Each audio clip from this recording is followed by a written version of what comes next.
এই পিঠাটা তোমরা কে কে চিনো আর কে কে খেয়েছো বলো তো? আমার মোস্ট ফেভারিট একটা পিঠা, সেটা হলো আমার আম্মুর হাতের বেনি পিঠা। তা আম্মু সেদিন আমাকে বানিয়ে দিয়েছে, ভাবলাম তোমাদের সাথেও শেয়ার করি।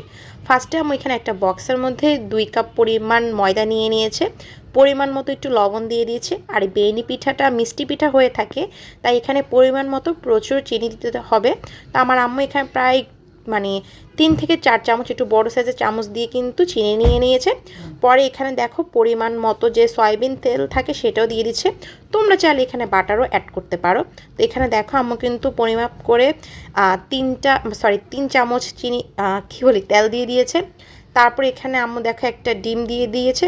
ব্যাস, এগুলো দিয়ে মেখে নিবে, কারণ চিনিটা যখন গলে যাবে তখন কিন্তু জিনিসটা এভাবে নরম হয়ে যাবে। তো এভাবে ভালো করে হাত দিয়ে মিশিয়ে নিতে হবে। পরে যদি তোমার মনে হয় যে না এখানে পানি অ্যাড করার দরকার, তখন পানি অ্যাড করবে, বাট ফার্স্টে কিন্তু অ্যাড করবে না, কারণ ডিমটাও কিন্তু আছে, এটা দিয়ে কিন্তু অলরেডি নরম হয়ে যাবে। তো পরে দেখো প্রায় এরকম নরম হয়ে গিয়েছে, আর আম্মু হালকা একটু পানি দিয়ে এটাকে দেখো এরকম একটা বড় ডো করে নিয়েছে। তো ডো থেকে এখন আম্মু ছোট ছোট করে এরকম দেখো কেটে নিচ্ছে। আমি বারবার বলতেছি যে ভালো করে কিন্তু মিশিয়ে নিতে হবে, কারণ ভালো করে যদি না মিশাও তাহলে কিন্তু চিনিগুলো একটু দানা দানা লাগবে। তো পরে দেখো আম্মু এভাবে করে 3টা করে নিয়েছে। যেহেতু আমরা বেনি পিঠা বানাবো, আর বেনিতে কি হয় সচরাচর আমাদের 3টা লাইন লাগে, তাই না? তো পরে নর্মালি যেভাবে আমরা চুলের বেনি করি সেভাবে করেই কিন্তু আম্মু পিঠাগুলোকে করে নিচ্ছে। তোমরা চাইলে কিন্তু বেনিটা যদি একটু চিকন করতে চাও চিকনও করতে পারো, মোটা করতে পারো, যেভাবে ইচ্ছে সেভাবে কিন্তু করতে পারো। তো ব্যাস দেখো এখানে আম্মু এখন ঝটপট বেনিগুলো বানিয়ে নিচ্ছে, মানে ফাইনাল লুকটা দেখতে আসলে অনেক বেশি সুন্দর লাগে আর কি।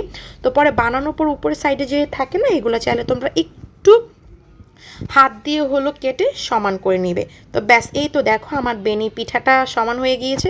পরে এরকম করে আম্মু একসাথে অনেকগুলো বানিয়ে নিয়েছে। তো পরে একটা কড়াইয়ে বসিয়ে দিয়েছি, এটা ডুবা তেলে ভাজতে হবে। কাইন্ডলি কেউ এখানে কড়াইয়া নিয়ে জাজ করতে আসবে না, কারণ রান্নাবান্না করলে সবার বাসার কড়াইয়ে কিন্তু এমন হয়ে যায়, কারো পাতিল একদম ঝকঝকে সাদাই থাকে না যতই মাজো না কেন। তো পরে এই তো অল্প আছে ভেজে নিচ্ছি, বেশি আঁচ দিলে কিন্তু পুড়ে যাবে, ভিতরটা কাঁচাই থাকবে।